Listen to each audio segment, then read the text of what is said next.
زما عزتمندو الله رب العزت چې کله یو انسان د یو نیکی کارو کی د الله رب العزت د حکم تعمیلو کی په دې سره الله رب العزت د خپل بندنه خوشاله شي او د دې نیکی بدله دی انسان ته په دنیا کې ورکوي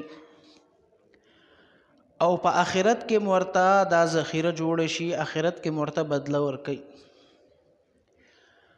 او چې کله یو انسان د الله رب العزت د ناراضګۍ کار وکړي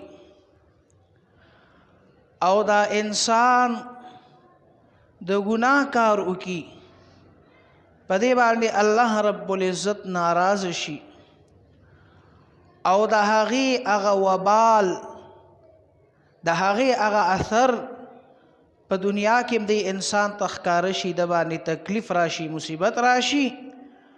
او دغه شانتي آخرت د پارم د جهنم د تلو یو ذریعہ دا وګرځي په معاشره کې ډیر ګناهونه عام دي خصوصا اوس خو ډیر الحمدلله بهتري راغلی ده خو مخکې به دا 1 اپریل راغلو قبل ورځ چې تیر شو په دې باندې به خلکو دروغ اهتمام کول یو کس بل کس دوکه کول دروغ به ورته ویل نو معاشره کې دروغ دې ته مسلمانان او عام خلک ټول داسې ګوري چې دا اډو ګناه نه ده د ګناه په نظر ورته ګوري نه خو عزتمندو د دروغو چې کم نقصانات الله رب العزت او د هغه حبیب فرمایلی دي کدا یو انسان ته مخې ته شو دا انسان به دروغو ته ځان نږدې نه کړي نبی علیه الصلاۃ والسلام یو حدیث مبارک می تاسو ته ولستلو فرمای علیکم بالصدق چې اے خلکو اے مسلمانانو په تاسو باندې رښتیا دا لازم دي یعنی په ځان باندې رښتیا لازم کوي رښتیا وایي د رښتیاو فائدہ څه ده فرمای فإن الصدق يهدي إلى البر دا رښتیا به تا ته د نیکۍ لار وښیي رښتیا به تاسو کې په نیکو باندې روان کړي نو د رښتیاو خاصیت څه شو د رښتیاو فائدہ څه شو چې انسان په نیکو باندې روان شي انسان د نیکو په لار باندې کله چې کله د رښتینې شي رښتیا وي دویم نبی علیه الصلاۃ والسلام فرمایي چې کله انسان نیکیو کی نو د نیکۍ فائدہ څه ده نو فإن البر يهدي إلى الجنة دا نیکی انسان جنت ته رسي نو ګوره د جنت ته تلو د پاره ذریعہ څه شو رښتیا شو ولی چې رښتیا وې نو ته بس کې نیکی بم کې او چې نیکی کې نبی علیہ السلام فرمایي جنت ته به داخليږي او بیا فرمایي وإياكم والكذب او ځان بچ او ساتي خاص تور باندې د دروغونه ځان محفوظ ساتي دروغونه ځان محفوظ ساتل ولی پکار دي ځکه چې د دې ډېر نقصانات دي یو نقصان خو قرآن کې الله رب العزت فرمایي لعنت الله علی الکاذبین په دروغجن باندې د الله رب العزت لعنت وریږي لعنت څه مطلب دی د الله رب العزت د رحمت نه لري وي لکه دنیا کې یو کس ته هغه د یو باچا نږدې مرګره دی د یو وزیر نږدې مرګره دی د یو ناظم نږدې مرګره دی نو تاسو ګورئ بیا کنه چې یاره کله هغه ناظم ته هغه باچا ته هغه وزیر ته هغې ته د فایدې کار میلاویږي نو هغه ځان سره د خپل مرګرې شریکي چېرې دا فایده زما د مرګري ته م ورسیږي نو دغه شانتې د الله رب العزت رحمتونه په انسان باندې وریږي د الله رب العزت طرف نه د امداد دروازې د انسان لپاره کولاوي وي چې کله انسان ځان د دروغو نه بچ ساتي د الله رب العزت د احکام تعمیل کوي د هغې پوروانې کوي او د ګناه نه ځان محفوظ ساتي دغه انسان ته الله رب العزت په رزق کې برکت نصیب کوي په کاروبار کې دغه شان د بندې لارې الله رب العزت کولاوي خو چې کله دې دروغ وي نو الله رب العزت ښکاره اعلان وکړو چې لعنت الله یعنی دی د الله رب العزت د رحمت نه لرې شو، بس بیا په ده باندې هغه خاص نظر نه کیږي د الله رب العزت. نن خو انسان لګیا دی د دنیا د یو معمولی فایدې دپاره دروغ ووایي، رښتیا ونه وایي،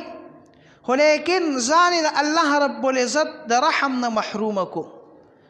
د الله رب العزت د رحم نه ځان لرې کو. دا څومره لوی جرم دی انسان کو. او نبی علیه الصلاة والسلام دی حدیث مبارک کې فرمایي وان الکذب، او دا دروغ چې کوم دی دا انسان گناهونو طرف ته بوزي، دا انسان ته الى الفجور يهدي الى الفجور، انسان ته څنګه چې رښتیا د انسان ته د نیکۍ لارې ښیي، نیکۍ طرف ته رواني، دغه شان دروغ انسان ته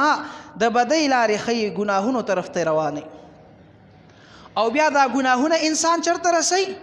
نو دا یهدي الى النار، بیا انسان اور ته رسوي، جهنم ته رسوي. ولې چې انسان ګناهګار شو، د الله رب العزت نافرمانی شروع کړله، د الله رب العزت د رحم نه دی لرې شو، نو چې لرې شو خامخا دی به د ګناه کار کوي، دی به خامخا د الله رب العزت د ناراضګۍ کار کوي. نو په دې عمل باندې به دا انسان چرته لاړ شي؟ جهنم ته ورسي. او نبی علیه الصلاة والسلام فرمایي کله چې یو سړی رښتیا وایي الله رب العزت د ځان سره د رښتونو په فهرست کې ولیکي، دته د الله رب العزت طرف نه پیژنګلا پس کېږي په رښتونو باندې چې دا رښتونی سړی دی، دا نه چې دا فلانې، نه دا رښتونی سړی دی، دا رښتیا ویونکی دی. او چې کله یو انسان دروغ وایي نو د نوم د الله رب العزت په حضور کې په دروغجنو په لیست کې فهرست کې ولیکلی شي، دی بیا په دروغجن باندې پیژندلی کېږي. اوس سړی سوچ وکړي په معاشره کې یو کس دی او معزز کس دی، هغه په مفتی صاحب، په عالم صاحب، په مولي صاحب باندې، په حاجي صاحب باندې خلک پیژني، خلک وایي دا وګوره امین دی، امانتدار دی، دا رښتینی سړی دی. نو دا د هغه دپاره څومره د اعزاز خبره وي، د فخر خبره وي. خو که یو کس وایي چې هلکه دا دروغجن دی، دا یاره دوکهباز دی، دا فراډي دی، نو هغه په ځان سره هم شرمنده وي چې دا خلکو معاشره کې زما څه حیثیت ته، هېڅ حیثیت مې نشته، هر سړی ته ځان دغه کوي. بیا هغه رب العالمین چې ما ته پیدا کړي وو د هغه په رجسټر کې یو انسان دروغجن ولیکلی شي، نو دا څومره د نقصان خبره ده یو انسان دپاره. زما عزتمندو دویم نقصان څه شو؟ چې دا انسان د الله رب العزت په رجسټر کې دروغجن ولیکلی شي، د دروغجنو په فهرست کې ولیکلی شي، دته بیا دې نه بعد دی په دروغجن باندې یادولی شي. او بل نقصان یې څه دی زما عزتمند؟ بل نقصان دا دی قرآن کې الله فرمایي ویل للمکذبین، هلاکت دی د دروغجنو دپاره. دغه شان ویل دا د جهنم یوه کنده ده، او په خپله جهنم روزانه د دې کندې نه 80 ځله هغه پناه غواړي چې دا جهنم په خپله هم اور دی، خو لیکن دا په خپله د یوې کندې نه څه کوي؟ پناه غواړي چې یاره دې کندې نه زه لرې پاتې شم. نو د دروغجن سړي د هغه ټکانه هغه دغه ویل کنده ده. او هغه خلک لکه دا اپریل کې چې دا کم خلک کوي دا خو تیر شو، خو آینده دپاره عام معاشره کې بعضې خلک هغه خلک خندولو دپاره دروغ وایي، د خلکو خندولو دپاره یو ډرامه جوړه کړي، یو قصه جوړه کړي، یو لطیفه جوړه کړي، داسې چې دروغ یې ټول دروغ جوړ کړي او خلک خاندي، د دپاره هم دغه هلاکت فیصله ده. او بل نقصان یې څه دی؟ بل نقصان یې دا دی چې نبی علیه الصلاة والسلام فرمایي د منافق 4 نښې دي،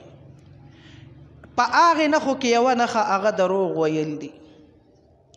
د منافق 4 نښې نبی علیه السلام فرمایي چې کله د سره اذا اؤتمن خانه، چې امانت کې خیانت کوي، د امانت خیال نه ساتي، و اذا وعد اخلف، د وعدې پاسداري نه کوي، د وعدې خلاف ورزي کوي،